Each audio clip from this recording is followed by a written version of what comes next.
right, this is where you applause, everybody. We don't have an applaud sign. Welcome to Guitar for Vets Guitar Shop. The Guitar Shop is officially open. This is going to be our temporary time slot, the second Wednesday for this month and for next month, as the Songwriters Boot Camp is going on right now with Tom Lamog, and he's creating some of the marching and drilling for future veteran songwriters. Okay, so here we are. Are you looking for that first or next guitar? That depends on if your wife says it's okay. I've been trying to get another one now. I'm talking it up right now. So I've been a good boy. Hopefully Santa will help me this year. So anyway, the first thing you want to do is, I know you're going to have to wash your hands because you've been doing something very nasty, dirty, changing your oil, or out there in the garden, and head down to your local guitar shop and have a look around. Okay? Whether it's an acoustic or an electric guitar, there should be a lot of questions you're going to want to ask yourself, and that you'll need answers to about trying out that guitar. The guitar shop is here to help you with those questions and get you the right answers that you need. All right.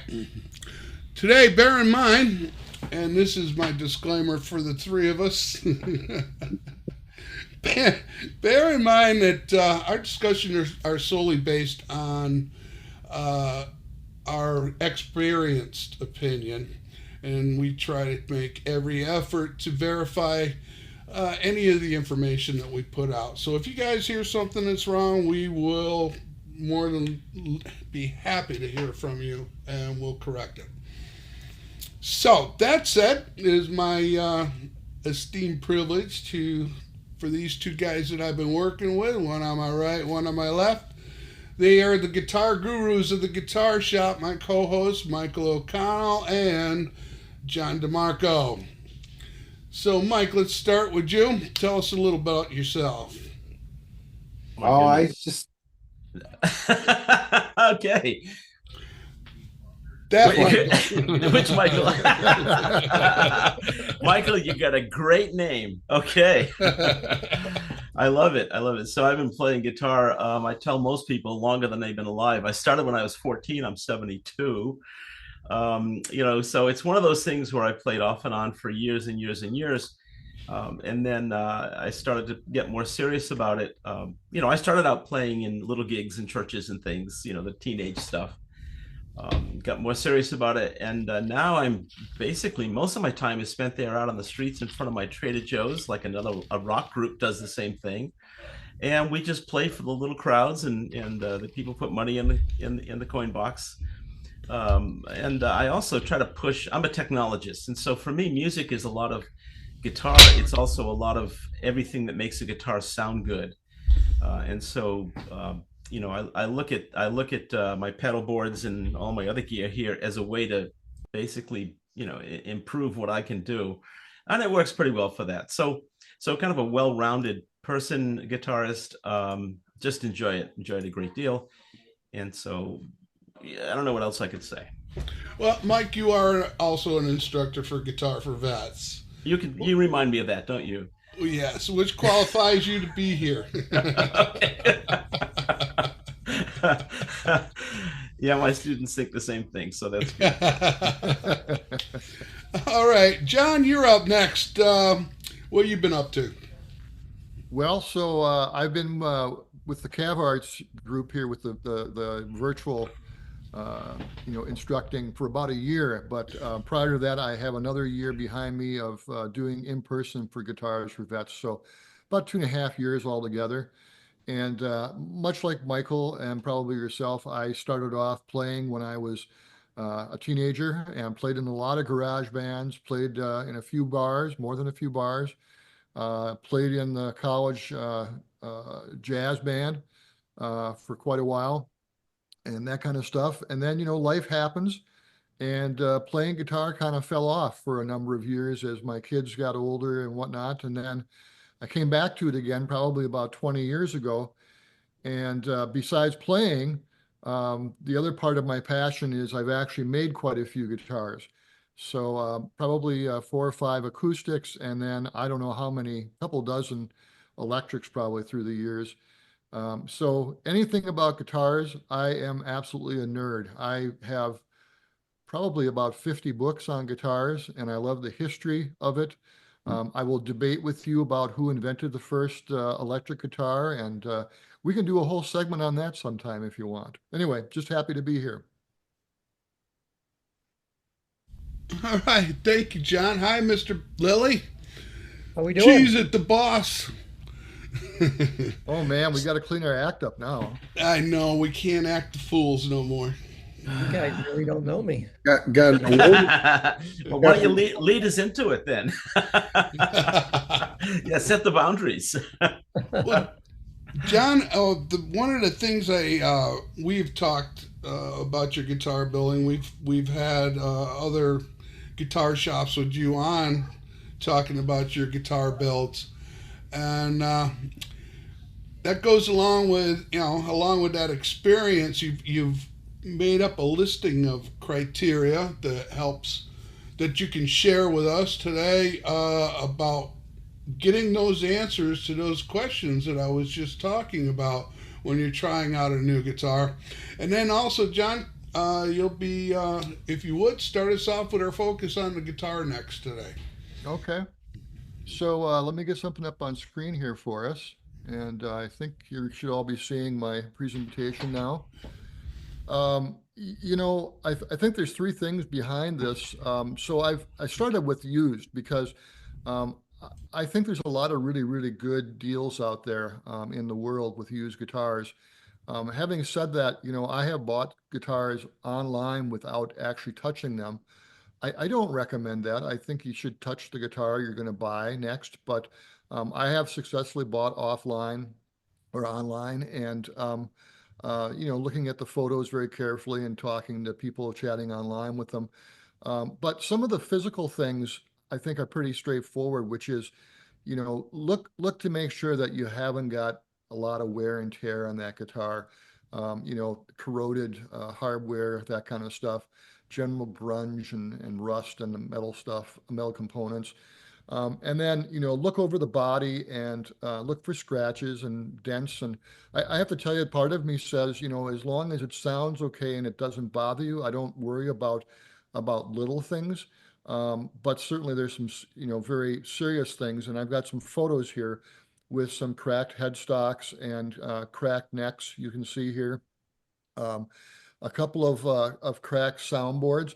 The one in the middle on the bottom there is especially interesting to me because it's got it's a separated soundboard, and that can be fixed. But depending on what you're paying for this guitar and what the brand is, you may not want to invest in it. So take a look at that. The other thing I would just mention, briefly is if you look at this one on the far end here, this is where on the neck, the heel has separated on the guitar. So things to look out for. And then just a couple more thoughts. Check the obviously the nut.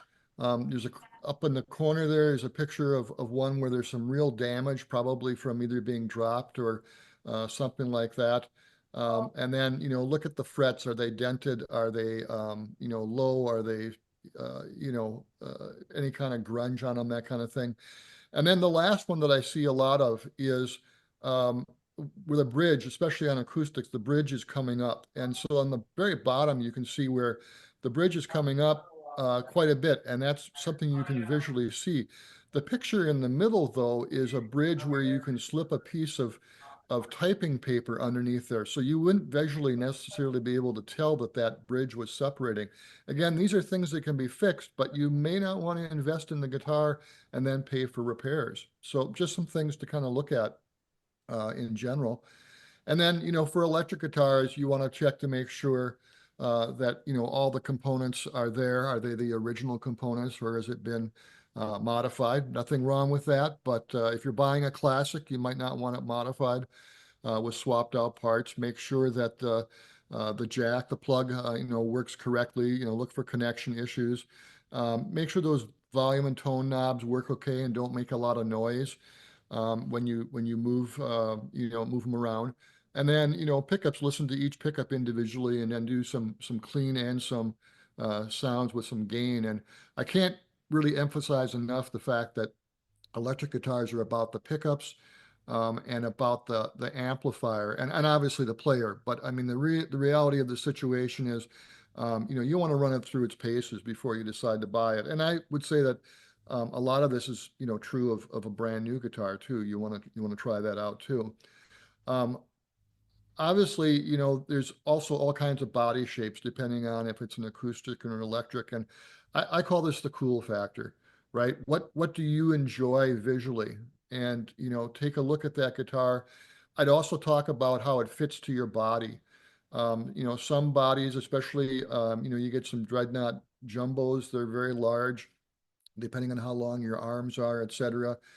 You might want something a little smaller. And if you're like me and you tend to collect, you might like to have an OM size and a big dreadnought as well.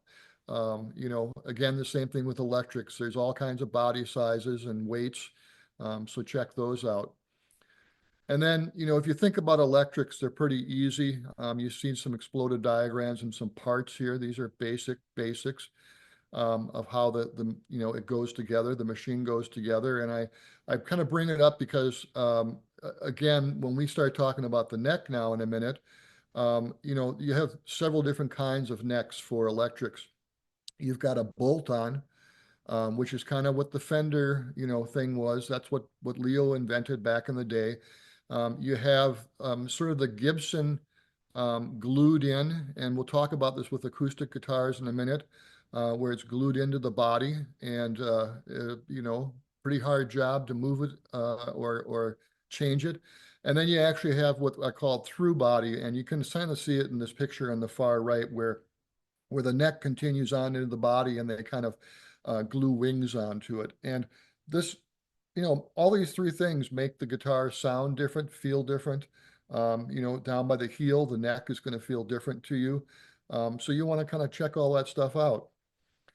And then when you talk about acoustic guitars, well, again, they're constructed different ways. You can see the soundboard and you can see the back, the bracing and all that kind of stuff. And again, there's a whole bunch of different kinds of heels out there. The one that you see in the middle there, I think they call it a Spanish heel. And the sides of the acoustic guitar actually sort of slide into a little slit on either side of the heel.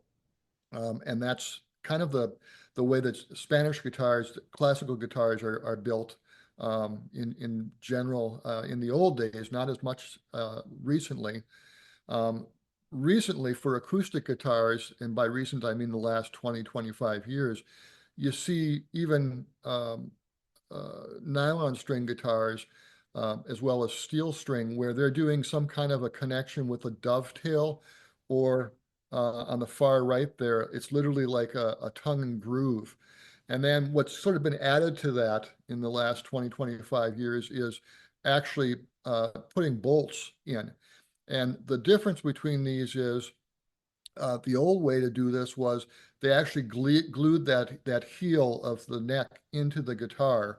And so to reset the neck, to get a different angle on it, took a lot of work. It's very costly because you have to very carefully remove it and soften the glue to get at the joint. The newer way to do this now is to basically use a couple of bolts into the neck, and you can see it over here on the left-hand side. A really interesting development, and other people are starting to copy them now, is the Taylor neck joint. And you can see with this series of pictures that I stole off their website, that their neck is created kind of interestingly, where they actually have a pocket in the top where the soundboard is, as well as that slot for the neck to go in. And then what they do is they actually use shims that have been highly machined with CNC machinery to get the right angle on the neck. And the beautiful thing about this is, if you ever do need a neck reset, it's very inexpensive for your repair person to do that. Now, they have to be a Taylor repair person who's been blessed by Taylor, or you can't get the real shims from them. That is one drawback. But it's an interesting thing, and I'm actually starting to see more acoustic guitars where they're using a couple of bolts, maybe a bolt like Taylor does, up into the fretboard as well to make it nice and sturdy into the body. And kind of to continue into with the necks, there's a whole bunch of different kinds of neck profiles, and the basic ones are sort of what you see over on the left: the C, the U, the D, and the V. So these are supposed to name the shapes, as you can tell, and those are a little bit over exaggerated.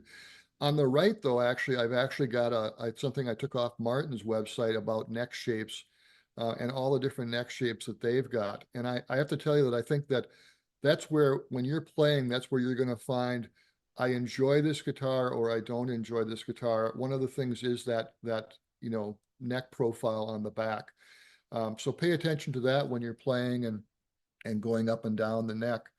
And then the other thing is action, and used guitars in particular can usually use a little bit of help with the action, and that's the distance between the fretboard and the strings.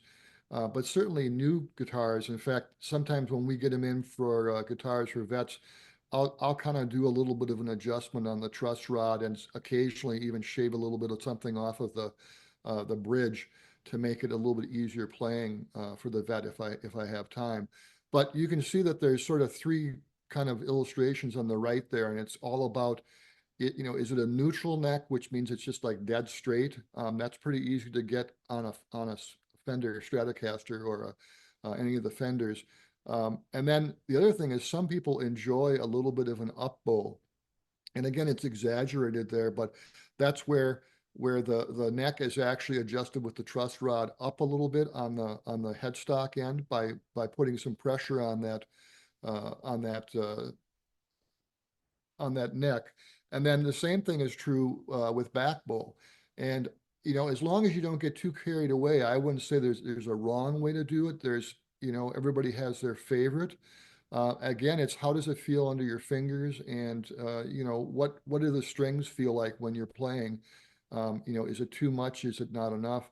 And then also, that action might need to be higher if you're playing, something with a slide, or if you do a lot of really, shredding, you might want to look at one last thing in general, and that is the radius of the fretboard. And I think there'll be more from Michael and Daniel B about this, but this is literally an exaggerated version of the profiles of, like, say, a 7¼ inch radius, which was sort of the old Fender way of doing it, and then a 16-inch radius, which is, I think, closer to what like a Martin guitar would have. And it really means that the fretboard itself has been flattened or is more rounded. And if you play a lot of bar chords, you might want a smaller radius. At the same time, if you do a lot of slide, you might want a little bit flatter. And then I guess the last thing, which I forgot to mention, but Michael reminded me last time we chatted, body shape is about, getting to those high frets sometimes as well. And so, that's one more thing to look at from the body end. But that's kind of my bit as far as my end of the guitar. I'm going to hand it over to the other guys now for the rest of it.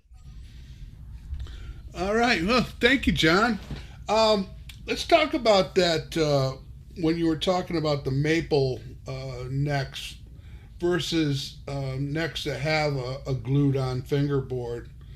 And one of the reasons they're so stable is because they're just one solid piece. Most of the maple necks. Right. Yeah, and that's also something that Leo Fender invented to make it easier to put the guitar together and faster. But yeah, absolutely. It's one of the things that the wood, and I think you're going to talk more about it, Danny, but the wood is important, and maple necks and mahogany necks are kind of the standard. You do see poplar and a couple other woods, But something nice and stable is important. And the way they do that is one of two ways. They glue several pieces together, and it kind of stabilizes the neck with that glue against all the grain, or they actually cut a really nice piece of wood with very, very straight grain. That costs a lot more money. So, Nice piece of silver leaf maple, right, right, like a exactly. grade 3, right? Yeah, yeah. Yeah, I have one guitar that's got that type close to it. It's really awesome. All right, well, thanks, John. Any questions, anyone? Y'all can unmute yourself, and if you got some questions on what John talked to. That was awesome, Professor DeMarco. Great Oh, job. thank you, thank you. Daniel Bigelow, are you collecting keyboards? I have keyboards and guitars. I could I'm tell. starting a shop. It almost looks like a keyboard backdrop. Almost, but it's not. That's a Casio keyboard. I picked up the old our Workstation 200. These were a lot of fun. They had a lot of good stuff in them. Then I got a Yamaha to my right over here, and that's like more of a lead instrument because it's got the modulation wheel and all that. Any questions, guys? I have a question, Yes. and it's my future next guitar. Guitar for Vets, do they have a certain guitar they send out, or is it just whatever's donated? The latter. Yeah, so I mean, we have donations, and then we have pallets of guitars that we buy on the cheap from our sponsors, Yamaha and Gibson through the Epiphone brand. And so I don't know, I'd say going back a couple years, for the longest time, we were with the Yamaha FG800s.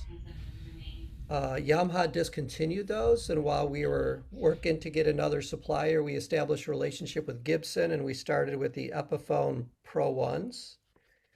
We're now doing, I believe, we're still doing the Epiphone John Lennon acoustic electric guitar. So a lot of what we do, Michael, is based on what we have donated or we're able to purchase on the cheap. Cool. All right. Any more? Okay. So that brings me to my little section of this, and that's the fretboard itself. I think one of the significant factors in an instrument's overall tone in acoustic or electric guitars, and our consensus has been that the neck and the fingerboard is very consequential to the feel of the guitar as far as how it's going to play, how you're going to chord it, how you're going to, just in general, the sounds that you're going to want to get from it, the type of music you want to play. It does have makes a difference as far as how the neck is set up. So, and the radius, as we were saying, like if I was a jazz guitar player, I would like a really, really rounded neck, but they usually don't come that way, do they, John? They're usually pretty flat. Usually the Gretches and any of the 335s, those are going to have a radius of around 12 to maybe, if you can get a 14, you'd be pretty lucky. Yeah. So they're not going to be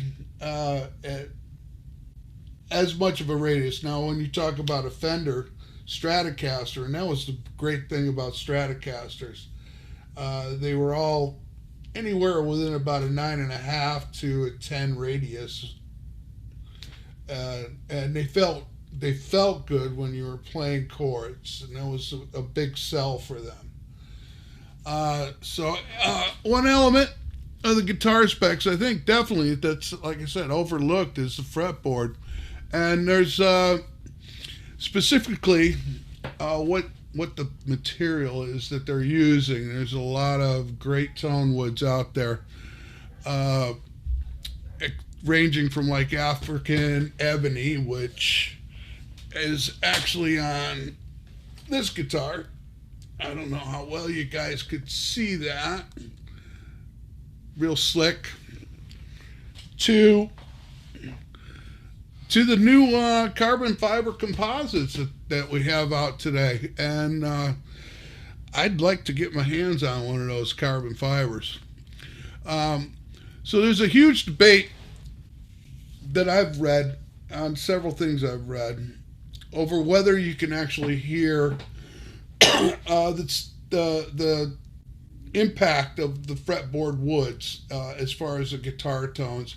I myself, I have a Strat, I have a couple of rosewood necks, and I have a Laurel. My 12-string Takamine is Laurel, and I have this ebony, and I can hear differences, and I can feel the differences. And as you get your experience, or as you're experiencing the guitar, you find out, what fits, what you really like for your feel. It's a personal thing, I think. So, and due to that, when I'm playing, if I'm doing gigs, I've got a couple of guitars with me, and that's because each one has their own specific personality, if you want. Excuse me. So, the school of thought, considerations into how fingerboard density affects sustain, porosity affects response and articulation, and a distinct wood grain can change actually the frequency balance of your guitar. That's why I like the ebony, especially when I want to have harmonic control.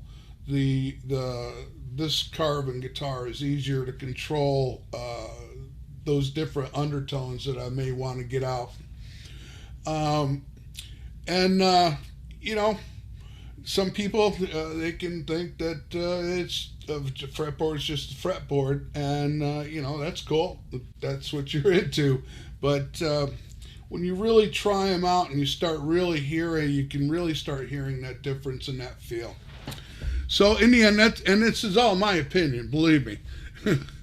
At least some degrees of tonal differences from medium to median, and I kind of stand a little firm on that. I definitely think that every guitar neck, depending on the wood that's on it, has its own tonal qualities. Like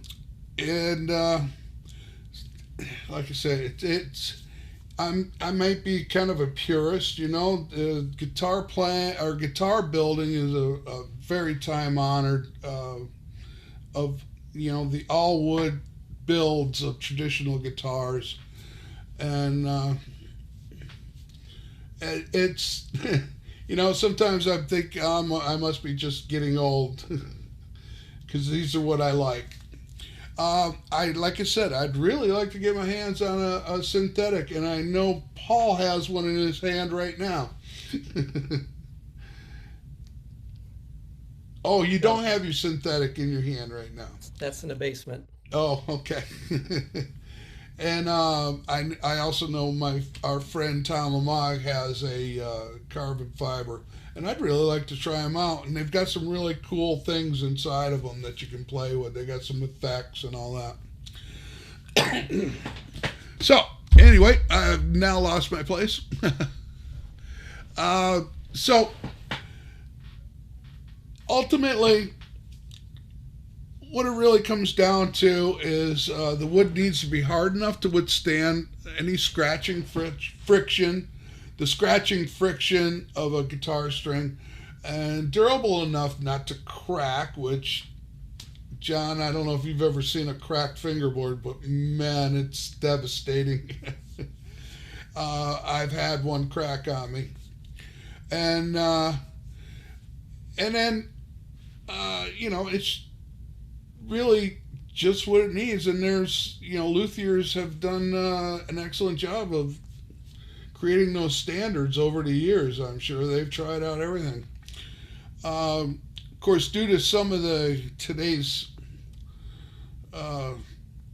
setbacks with sustainability, such great woods like this ebony that I have, or the Brazilian rosewood are no longer around, or if you can find it, it's probably on an older guitar.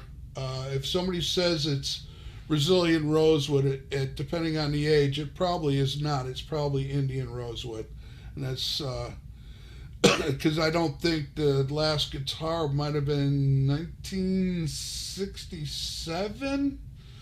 I believe was the last rosewood, Brazilian rosewood, when you could still get it, something like that. And then ebony was an in and out. Now ebony, and that's what I'm going to run into right now. We'll move on to ebony. Let me share some of this, please. Okay. All right. Let me bring up my ebony. Y'all can see this okay? Can y'all see it? Great. Okay. So ebony, the supreme Tonewood, for sure. I mean, it's been used in instruments since the 15th century. You look at a lot of violins, even I understand soundboards on some pianos, I guess, have ebony in it, something like that. Of course, the black keys on a good piano are ebony, but again, can't get the ebony anymore. So again, it's the reason that it's so supreme there, it's on such a high shelf, is the solidity of it, the resilience, and the firmness on it's kind of a smoothie, oily kind of, it can be really slick even when my hands are sweaty. It's been great. And it's also very fast for a fast feel, and you get great attack response out of it. There's a snappy crack to your tones and a real solid amount of sustain to it. Today, exotic grade ebony is, like I said, it's kind of hard to come by. There is, I'm probably going to say it wrong, Krelikan is a company that does ebony, and that is one of the co-owners is Bob Taylor Guitars, and they're doing a sustained forest that they have that's really been successful so far. Hopefully they can do that with the Brazilian rosewood, and we'll have that back. All right. So now let's go on to rosewood. Give me a second here. Come on. There it is. This is the Brazilian rosewood now, and you'll be able to see the difference why it's a little more favored over the Indian. And it's known to even out a treble heavy body tone, and it's been a favorite for about 2 centuries also. It kind of has a soft feel under the fingers. It is a hard wearing wood that stands up to the strain of frequent performance. Let me get over to the Indian, see if I can see the difference here. Now you see the difference? Looks a little more grainy. A lot of people have a hard time telling the difference in the tones, though. It's still very well used, or very much used in guitar making today. It's a warm tempered wood. It has a lot of overtones. For all you Les Paul fans, you obviously know that. And if you have it on something like a Strat, using a rosewood neck on a Strat, it can really mellow out that Strat and not make it so kind of choppy sounding, if you know what I'm saying. So let's go to maple, as we're just talking about Fenders. Maple was obviously Fender. They used it a lot, and Maple is easy to take care of. It definitely has a sharp attack. It's got a biting response. It can be really high-endy sparkle to it, and it helps it cut through some of the muddiest mixes. With tight pores and little natural oil to it, as I think it is, it's a quick and slick neck. So let's go to the Indian Laurel. I like this Indian Laurel. It's a pretty wood. It's got a nice soft feel to it. I actually am liking it over rosewood because I have two other acoustic guitars with rosewood, and it's interesting on my 12 string because it's got a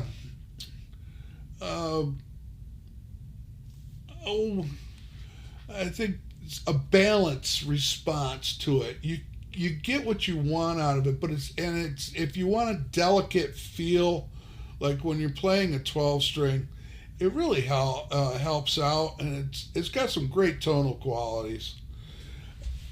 Another one is Palfaro, which I probably am saying wrong too. And here's some comparisons to the Palfaro with up against rosewood and ebony. It's similar to rosewood. It's an oily reddish wood. It's very smooth to the touch. They say it's very low maintenance, and with a denser grain than rosewood, it delivers much of the same kind of qualities, offering a kind of harmonic qualities that you can get, and a faster attack and added brightness. So it's kind of a combination between, you get the ebony with the fast attack, but you also get the brightness of the maples. Pretty cool. Another one is walnut, which, beautiful wood. I've never had a chance to try a guitar with walnut. Any of you all have? With a walnut fingerboard? I was always curious about it. It's got to have some great qualities to it. They say it's resilient, like on par with rosewood. And it's got a slightly crisper character, as I have read, because again, I've never tried it. So it's got a little tonal, crisper tones to it over the rosewood. All right. And then there's today's guitars. I mean, we're talking, this is Richlight. There's furniture made out of Richlight. Always remind me of the Art Deco furniture. And it's actually paper based, which kind of makes me a little leery about wanting to even try to have it for a neck. But it's in resins, and they can do different things with the designs. And the same as what you're going to see here. And this is the the micarta, and it's another interesting synthetic.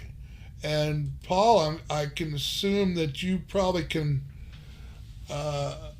testify to the micarta on your carbon guitar. Your synthetic. I'm not sure what that fretboard is. I thought it was all one piece of carbon, to be honest with you. It might be, yeah. But it's great. They can do all sorts of nice, again, great designs. The tonal qualities, they say, are, I wouldn't say like plastic feeling. I mean, I don't. I've heard your guitar, Paul, and I've heard Tom's guitar, and I'm intrigued. I definitely want to try one out. I haven't found one in any of the music stores here, though. I'm wondering if it's just an online thing or you got to go to a guitar center, and I don't have one here. I'd have to go to Orlando, where I live. When you Okay. when you graduate your 100th student, we will send you one. Oh, cool. Can I have it autographed by you? By, absolutely. Awesome. That's all I need. So, anyway, guys, it's let me stop sharing here. It's really great that we have a lot of different modern Tonewood choices. There's even more outside of what I had described to you, but I didn't want to bore you too much. This is kind of extensive. It'd be nice if we can get back to getting the great woods because of our poor stewardship of as humans and needs for such woods like the ebony and the rosewood, and there's several others. But I do like some of the woods that are coming out, that they're using for bodies and that they're using for necks. And I'm not saying new woods and guitar making materials are not warranted, and I mean, by all means, we need to move on to the future, I'm sure, because guitars and guitar playing as we know it is, the way you play it hasn't changed, but the way they're looking and the way they're sounding and what we can do with them has changed. So, and the future is here already with the carbon bass. So that's it for mine. Any questions? Gentlemen? All right. Well, guess who's up next? You're going to let me know. I will. All right, perfect. It is Perfect. you, Michael. Thank you. Thank you. And I hope I wasn't too long-winded and I didn't put you to sleep. So Michael's going to finish up our discussion today with a prayer. I pray to all the great rock gods every night. Just give me one tenth of your talent, please. Oh my goodness! Oh, So Michael, would you be telling us about those shiny wires that are yeah, shiny wires, yeah, across my precious fretboards? Yep. I just wanted to mention I have my Fender Telecaster has a beautiful rosewood fretboard on it. Just gorgeous looking. So kind of let me segue from that into what I'm going to talk about here, which is you'll see on the screen, and I will get this launched so we can see it big screen. It's actually the frets themselves. We don't really pay attention to the details of frets, but they are one of the two places where the string actually transfers its energy into the guitar, right? One's on the saddle and one is on the fret. The string is vibrating in between those two. And so the fret itself, the material it's made out of, the string contacts it, how you use that fret, or how much you're pressing on the string, it all makes a difference in terms of what the guitar sounds like. And yet we just pick up a guitar and we go, let's play, right? So what I'm going to talk about, to some level, is that fret itself and why you can think about it differently, perhaps, than just the place where you press behind when you're playing the guitar. Because it really is it really affects your ability to use your left hand to get the kind of music out of your body that you're trying to emit there. And so we'll see a little bit about what that really means. Okay, so I think we all know what a fret is. It actually is called a fret wire. On this diagram, which is kind of an AI generated thing, I don't know why it has holes in it. Maybe that's for something to fall in, but those metal rods that go across are called the fret wire. They are technically placed where the tonality, where the correct frequency of the string vibration, right, is located, and they are inset into the guitar itself. They weren't always, and I'll show you in a second what they used to be looking like. They are set in the guitar neck itself, into the fretboard, and into the guitar neck, and they should stay there. One of the things, if you're looking at a used guitar, you want to look at the frets to make sure that they are solidly in the neck. Otherwise, you might find yourself having to have someone repair them for you. Okay, so that's the fret. We typically, now when we say play, play this right on the second fret, it really means behind the fret, behind to the left of towards the headstock. But that is the actual fret itself. So original guitar frets, and I learned this a while ago, were made out of gut, animal gut. You can see on this instrument how they're actually tied around the neck, and they can float, they can move up and down on the neck. So part of tuning the original guitar, and I've actually seen one played on video, was not only tuning the strings, but also tuning the location of the frets so that they were in tune when you pressed on them, because they kind of moved a little bit. And I understand you could get some creative tunings out of a fret guitar where you can move the frets on it. I can only imagine what that would be like. So that's how we started out, and then we decided that wire frets were a bit better idea. So the frets themselves are varied in height and width, varied in materials, and the reason for that is because as engineers, I call them engineers, but guitar designers and luthiers tried to get different types of sound out of guitars. They recognized that they had to change the shape or the height or the material in order to accomplish that. So thanks to John DeMarco here for these two diagrams. But on the left, you see the X Jumbo. And I will say that as we look at the bottom frets, you'll notice that the ones on top seem to be standardized. They're sort of standardized by different manufacturers. They're not all these dimensions. Different guitar makers. And then down below, they're named something in the industry that you can refer to for that specific fret. But X Jumbos are taller, as you can see, and wider. And you can cross the diagram and notice that everything in the to the right gets smaller or narrower for the most part. And so on the right end is that 0.043 inch height fret, as opposed to the 0.59 inch height fret on the left. And if you think about it, when you're pressing on the fret, when you are the string right behind that fret, think of pressing it just until it starts to buzz, and then press it and pluck, and pluck that string until it stops buzzing. That is the lightest contact that you can make with the fret.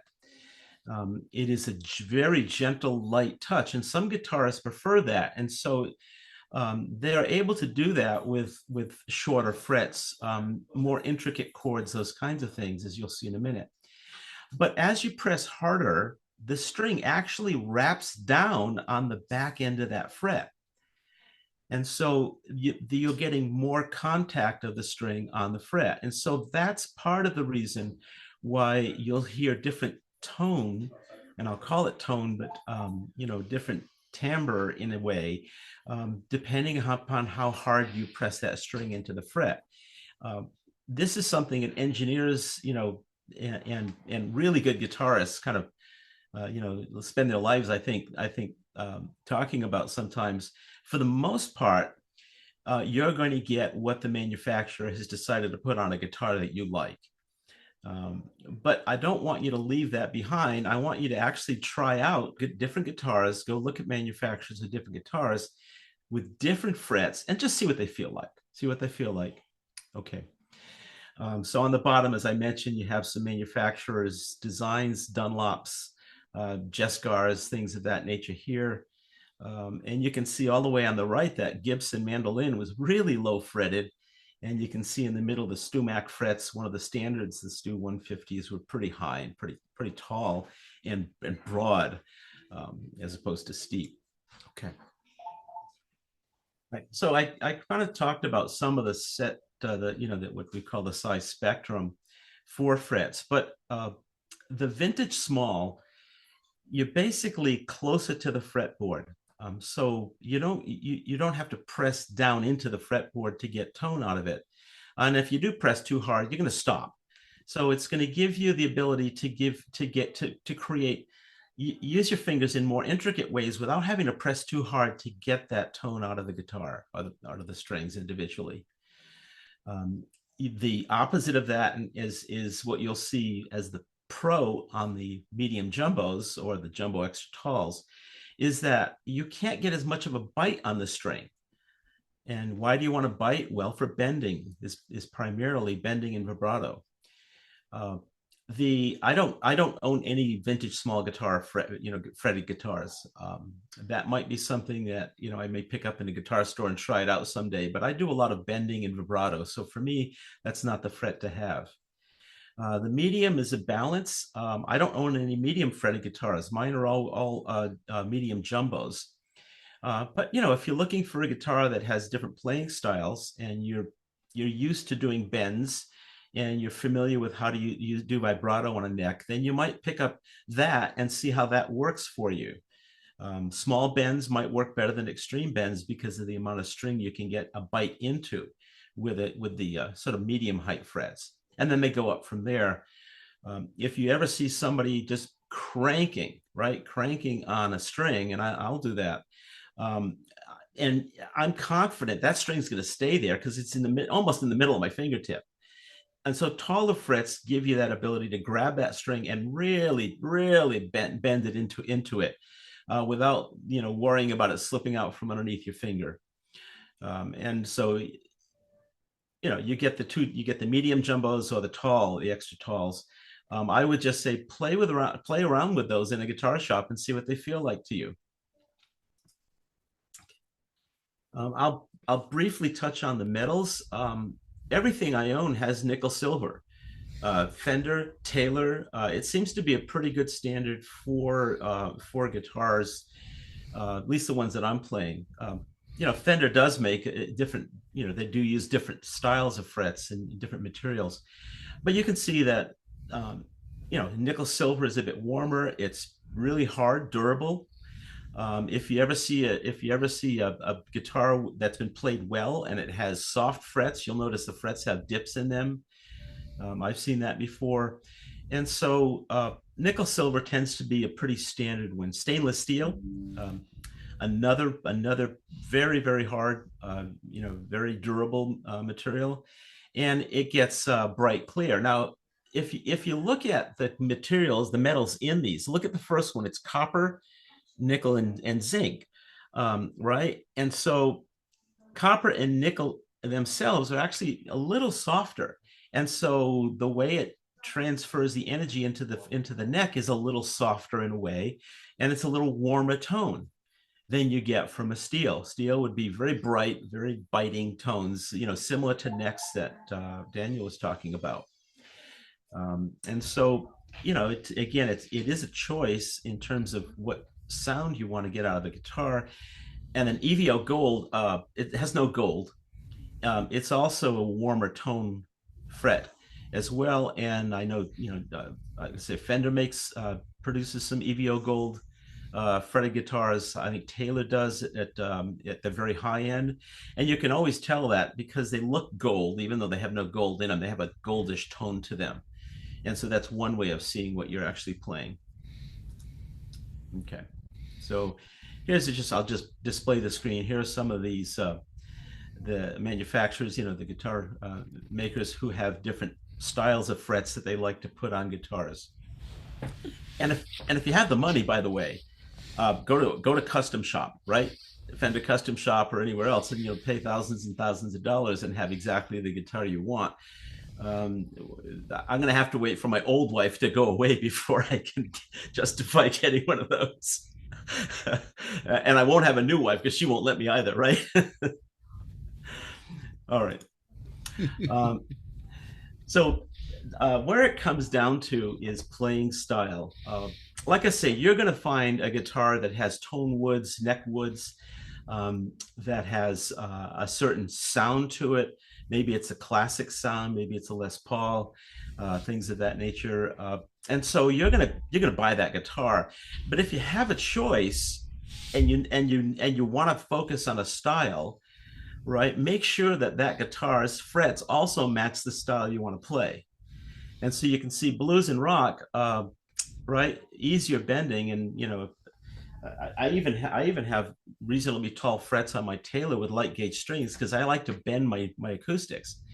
But like I say, the reason being is that the string falls up deeper into the tip of your finger because the string is, it has, the fret is higher up, right? And so you can then, even when it touches the fret, you still have a lot of room to bite into that string with your fingertip as you're pressing down on the fret. If I don't know, do we have any shredders in any rock gods? And there you go. So extra jumbo, they're closer to the strings, to slow action, right? And so effortless bending, especially with 9 gauge, if you really want to get there, 945s, for example. And so it is actually pretty fun to play a guitar that works with you. Yeah. Right. And so you don't want to be fighting your frets, right? Trying to get the guitar to sound as you'd like to. And then, acoustic finger style, nickel silver, like I said, is a pretty common one for those mediums to medium jumbos, minor medium jumbos, a little taller, right? And EVO doesn't stand for anything. It's just the name they gave it for tone and comfort. So that's why you pick a fret. This is really why you pick a fret height and fret size. Okay.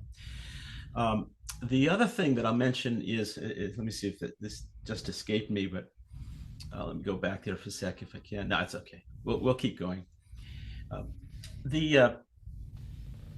When you get a guitar, and my Fender guitar, it's an American Professional too. It's a really nice guitar. It had a dent, literally a little gouge in, I think, the 16th fret. So every time I bent up there, I was hitting that gouge. It was like, oh no, this is not good. So Sweetwater paid for me to bring it to a luthier and have it fixed. But what I decided to do in addition to that was have it plecked. And so you buy a good guitar, you're going to have frets that are seated correctly. You buy a used guitar, you want to make sure they're seated. You want to look at them visibly. Is there a gap between the bottom of the fret and the fretboard, if you can see the side of the fret wire? Otherwise, can you wiggle it? Is it loose? Does it look too raised? But I had it plecked, which is they take a very precision machine and the machine looks at the frets and makes sure they are all the same height, that they are all the same shape, and it smooths them out. Plecking is like tuning the Maserati for a good guitar.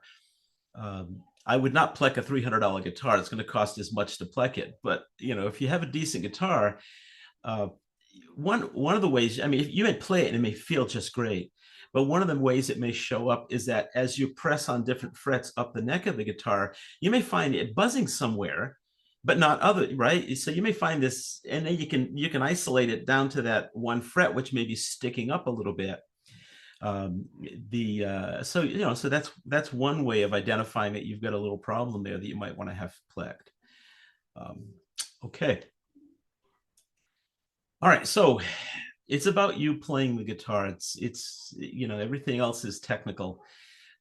You're the one that makes it sing, and a guitarist can make a relatively poor guitar sound really nice. I'll give you the little story. There was just an old violin sitting, in a case somewhere, and so the dad gave it to the daughter to try to learn how to play violin, and she was playing the violin, and she decided to join this church violin, music group. And so she's playing the violin. She was not happy with this violin because it was old. It was, not the prettiest thing in the world. And one of the violinists, who had basically a concert violinist, picked up the violin and made it sing like an angel. The girl was so impressed. she completely forgot about this brand new shiny violin she wanted down the street. The point being is that a good guitarist can make a guitar, even a lesser grade guitar, sound beautifully, just beautiful. And so I would say that even the guitar with the wrong fret height still has a song to sing, and the guitarist is the one that brings that out. You will pick a guitar that looks nice to you. It's a brand that you appreciate or admire. It will have certain tonal characteristics in the wood body, for example, for an acoustic guitar. It will have the pickups that you want, and it will also have, and this is probably the thing that comes in last. It will also have frets.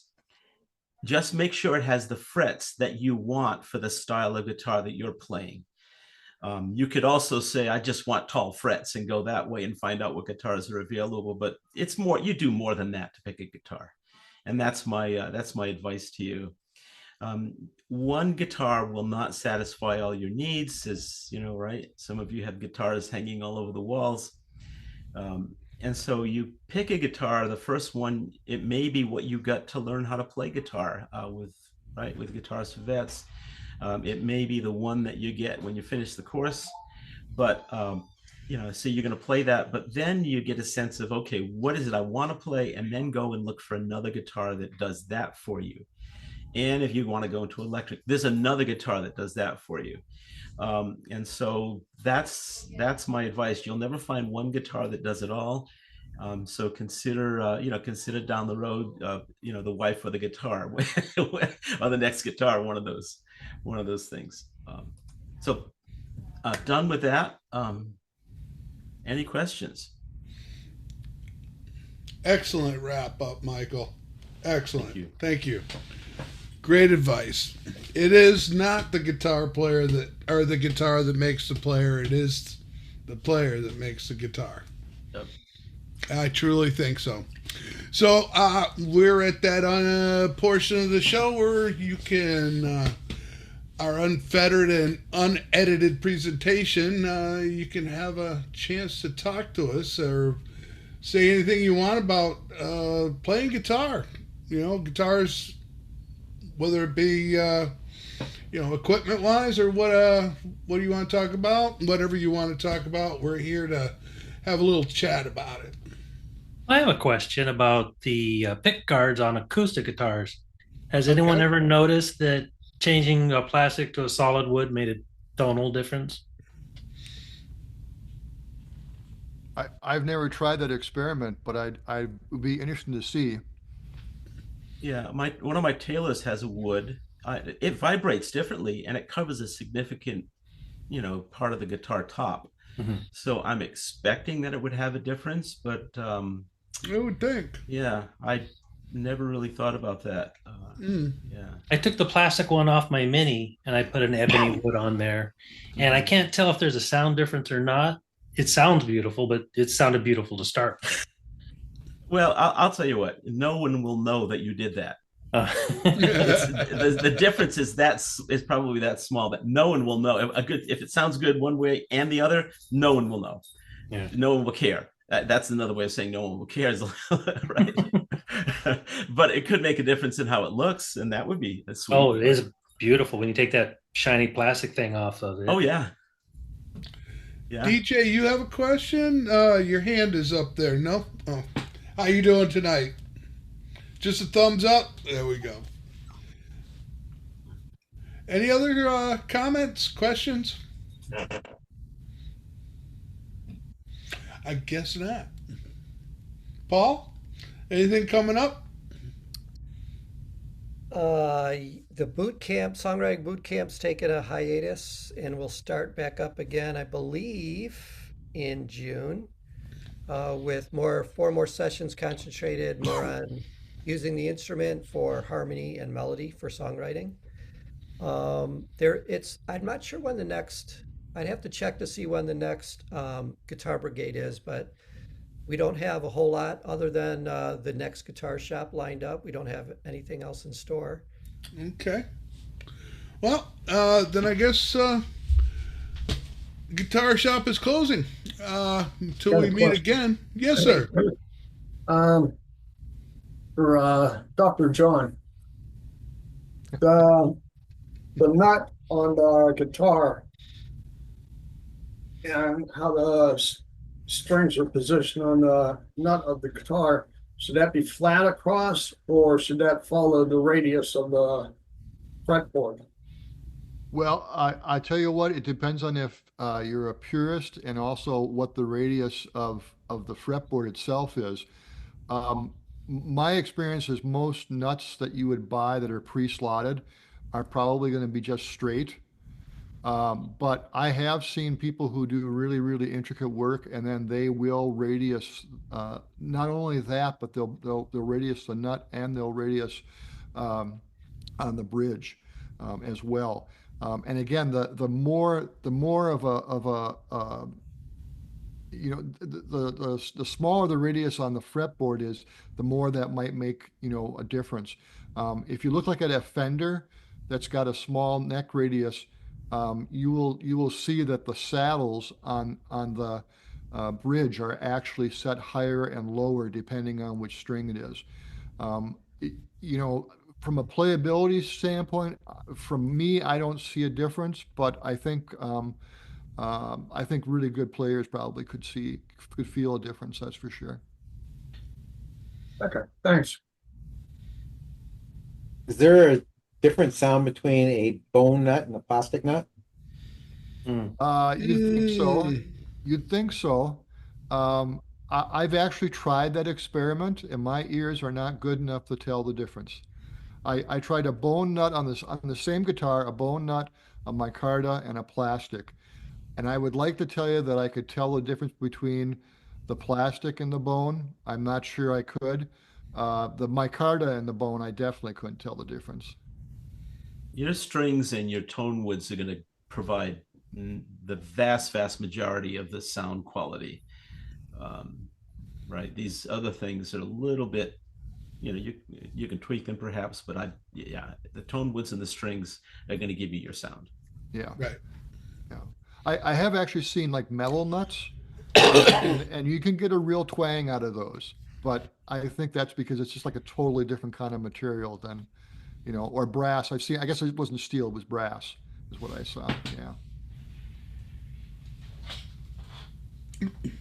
You made me want to look at my guitar to make sure it was a regular nut because I have a locking nut behind it. Oh, when you were talking about the ebony, Yeah, fret, are you talking the whole neck or just the inlay fret? just the fender, the fingerboard itself. Because I saw that Stumac has them. Yeah. Oh, yeah. You can get them, but probably 90% of the ebony that's probably out there is that Acrylicam.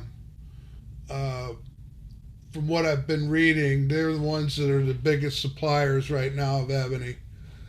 And sometimes it won't even be the true heartwood. It'll be outside, and it'll be usually dyed. Oh, Yeah. So it really isn't jet black. They put a dye on it. Yeah. Yeah. But it's still, I'm lucky that I got this ebony neck when I did. Otherwise, I probably never would have ever gotten one, been able to afford one. They're out there, and the builders still have old wood that they've had. I have a friend of mine that worked for Martin, and the slabs just for guitar bodies that are around in the warehouses, it's just ancient wood. So it's there, it's just not the way it used to be. You didn't have so much of a problem trying to get that certain wood and have it done. Yeah. Not One like of the it's things commonplace, and it would be on more expensive instruments. one of the things about manufacturing with ebony and real rosewood, because the rosewood that we get now is actually it's actually a different species. It's not really a rosewood, but it's Right. very much like that. But one of the things that I've noticed and heard about from other builders and stuff is both those woods, Brazilian rosewood and ebony, real ebony, are very caustic. They're very they're bad for your health. I mean, really, really bad for your health. Yeah. And from a manufacturing standpoint, you can see why they wouldn't want a lot of that kind of sawdust, flying around. And I know they have vacuums and much fancier equipment than I have, but the reality is it's very caustic. I actually have a good friend who was working on a rosewood chest of drawers and had to stop and get rid of the wood because he wound up in the hospital from breathing in the dust of the was actual rosewood that Crazy. he had acquired. Yeah. So, from a manufacturing standpoint, I can see where that's happened. But I think Daniel's right. The main thing with both those woods is the clear cutting in both Africa and India, where they needed the land and they cut all this wood and now it's not sustainable. They can't grow enough of those trees anymore. What is your advice to building up your own electric guitar? Do it. Do it. I can put up a couple of things. I can post a couple of things if you want. I've never built a kit. I've always built from scratch, which means I could have bought some really expensive guitars in my life had I not bought all the tools. But you might want to start with a kit and get a feel for that. And especially with an electric, part of that is learning how to solder decently so you don't have to swear every time you string it up and it doesn't work right. But yeah, if you're interested, I'm happy to send you a few things. And I've got, like I said, a million books about building and other topics. But I'd be happy to give you the names of a couple of books that you could pick up too. There's some I think great John- history in instrument making. John, A lot of great history. this was a while ago, but I had the opportunity to take my then 15-year-old son to Bethlehem, PA, I think is where Martin is located. Hmm. And they have a luthier that you pre-purchase beforehand the electric guitar style body you want. So it'd be a Strat, a Tele, or an LP style. And you spend Friday night, Saturday, and Sunday with this world-renowned luthier putting together the kit. And so Neat. you pay for basically 3 days of his time and the kit and then a case to take it home. By the time we're done, everything works. It's not painted, but everything works. And what was really cool, when we opened the day, we all took our headstocks and he had different types of wood sanding and cutting machinery that we could kind of design what headstock we wanted. And then Okay. he would shape it, or he would help us shape it. But it was a great experience. As John said, I think that's where I learned I'm not patient enough to be really good with all of the tiny work that goes into electricity and soldering. Yeah. Yeah. But it was a great opportunity. And so they let us go early on Saturday because we were all doing the Martin tour together. And that was phenomenal. That was where I first saw a Plek machine in action. So the guitar is hanging from its neck and all these lasers are going around the frets and reading the fret, whatever it wants to do to it in terms of shaving it and stuff. And it was really cool to see the Plek machine, but it was awesome to see even how they painted these guitars and how they varnished the guitars. I mean, it was a huge warehouse. It took, I don't know, three hours to do the tour. And then they lead you out, and the last place you're in is this room with like, I don't know, 15 guitars hanging on the wall that have price tags of like 8,000, 9,000 on it, each guitar. And you're allowed to pick them up and play them. So Oh, it was a neat. great weekend. But I just ran into that luthier last weekend at the Artisan Guitar Show, and he's still doing it. I asked him if he was still doing the builds, and he's still doing the builds. Oh, that's great. Yeah, and I guess I've got some friends who have recently gotten the bug, and they started out with kits, and I do think when I started literally 20 years ago, I don't know that there were kits available very easily. I bought a book off of, well, actually, it's more than 20 years ago. I bought a book off of a new thing called Amazon on how to build my first electric guitar, and spent a long time doing it, and then threw it away because it didn't play well. It looked okay, but it didn't play well. But after that, I got better at it. So,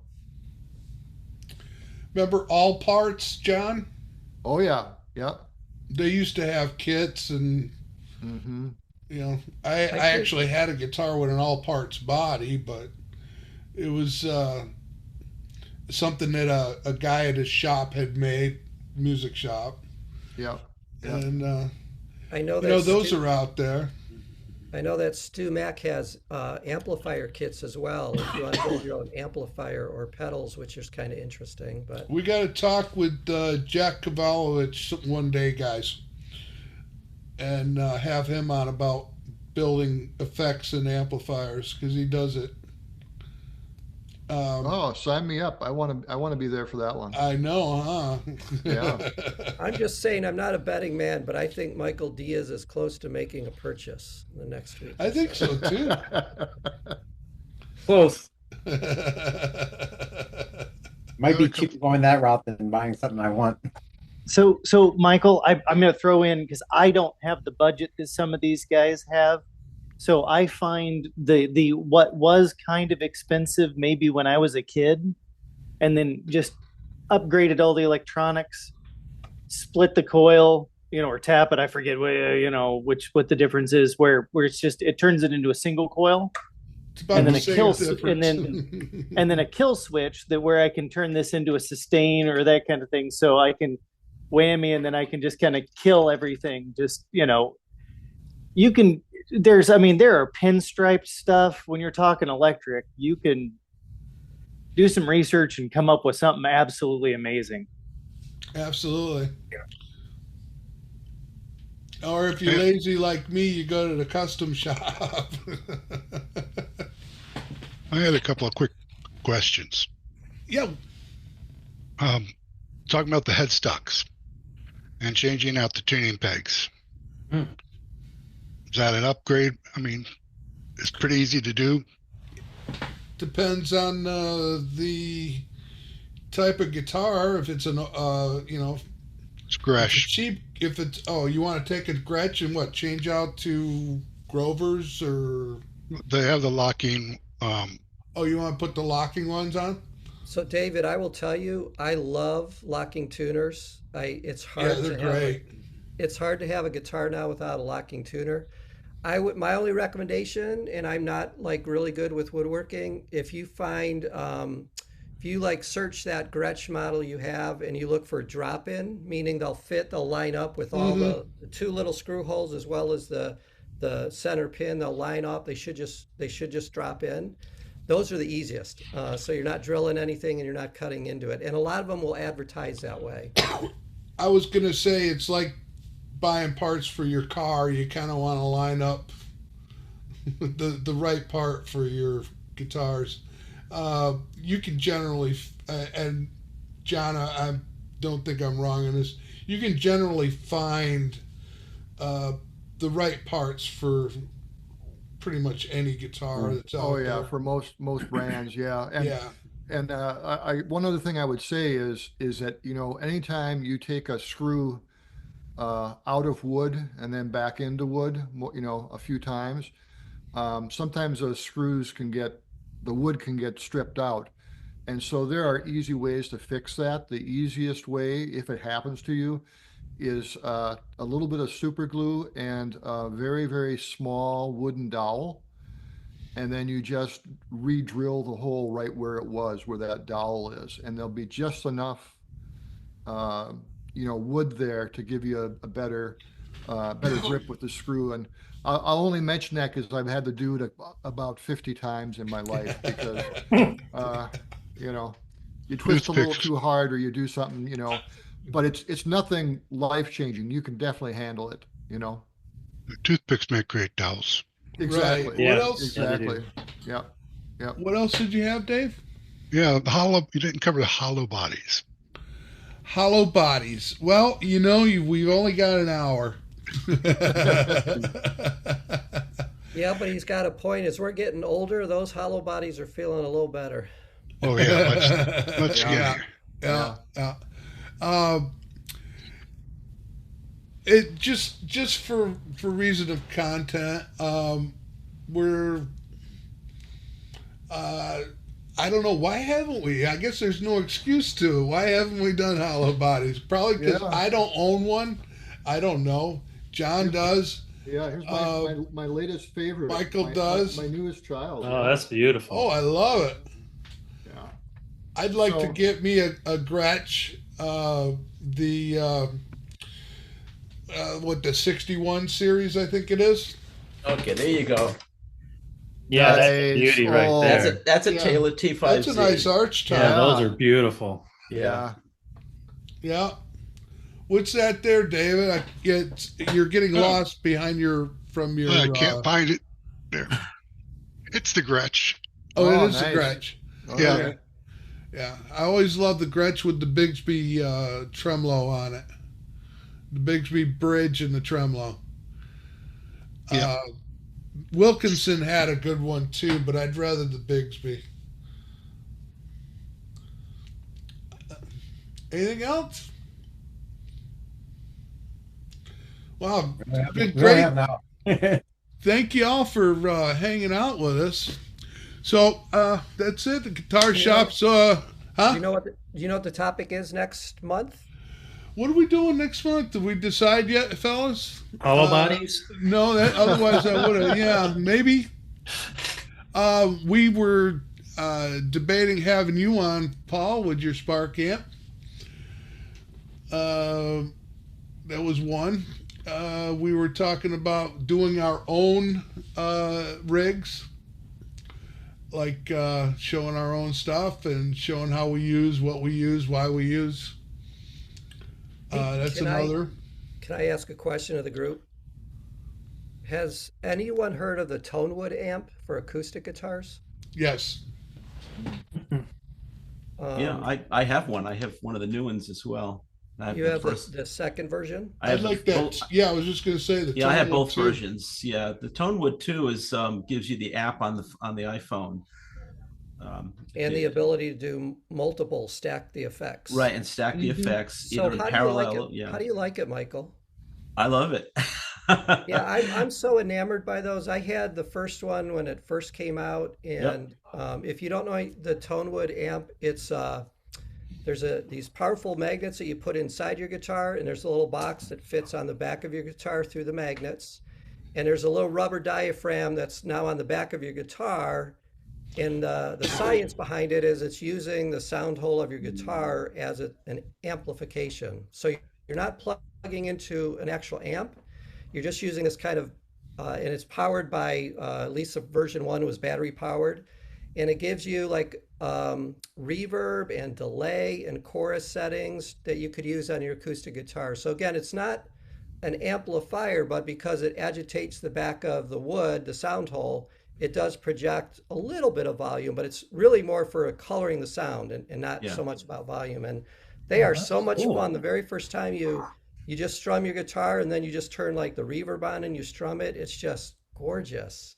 Well, I mean, it turns heads, right? Because people are wondering, how do you get, your delay out of an sound acoustic out of it, guitar? Right. Because you don't see anything if you're not looking at the butt end of the guitar where the Michael, cable comes out. my favorite thing when that happens, when I take that, because like you said, they can't really see it because it's behind the guitar. Right. And they're like, how do you get that chorusy reverb sound? And I'm like, it's all in the fingers. Yeah, it's all in the fingers, exactly. Yeah. But if you want a portable effects, right? So there's no external speaker. That's a fantastic piece of That gear. might be It a really good is. one to demo in a future guitar shop. That's why I bought it up. I'm I excited. was 'cause thinking about getting one myself, and I would. The what I like about it too is that it does have an output. Yeah, you can DI it to an amp if you want. you as can well, do as that. well. Yeah. And then it goes to Android also. It doesn't just go to iPhones. Yeah. Just because I'm not a Mac user, they rub it in to me, Paul. They rub it in. Well, the first iteration of that would allow you to use MIDI Guitar 2 right? Which I use on my iPad and a synth, right? So you would get the guitar, the electric signal by MIDI Guitar 2 gets converted into MIDI commands, which then goes to your synth. And so I was able to get, and then it feeds it back into the Tonewood amp on version 1. So you're actually getting synth, whether it's, whatever sounds you want, Wow. a pad, orchestra, right, coming out of the front of the guitar as well. Kind of touchy, but it worked. They don't have that yet on this one, and if they do it, it's going to be Bluetooth, which has a little lag, so I'm not sure how it's going to work out. But yeah, if you really want to confuse people, just turn your guitar into a violin, right? Right, or a whole orchestra. A whole orchestra, exactly. Yeah, that's a fun. We could do that, I think, at some point. I think so. Maybe we can. Yeah, we could do the Spark and maybe the Tonewood all for one show. I think that would make us a good show. And if you guys have any suggestions, just hit us up somehow in the feed, or there's if you know how to contact Paul. Paul can say, hey, we got some hits on doing this, right, Paul? Absolutely. Thank you, sir. So we are closing the guitar shop now until we open again on Wednesday, June 11th, about this same time. We should be back to our second Saturday afternoon schedule in July, Paul, right? Yeah, boot camp will be done by then. Okay. So thank you all for being a part of today's discussion. And as always, my heartfelt thanks to my two dear friends. Now we've become great friends since doing this. Michael O'Connell and Dr. John Marco. DeMarco. Jeez. Yeah, D. How good of a friend are you? I'll get it out. Yeah, okay. Yeah, thank you, three. I just love that you guys are kind of following your passion and sharing it with all of us, because this show wouldn't happen if it weren't for you guys. So thanks a lot. All right. So Guitar for Vets is a 501c3 nonprofit dedicated to providing relief to struggling veterans through the healing power of music and community. Since 2007, Guitars for Vets has served at-risk United States veterans impacted by PTSD and other service-related trauma through our unique 10-week structured guitar instruction program, putting the healing power in the hands of our nation's heroes, helping to foster renewal and connection and community. So with that, namaste. Thank you all.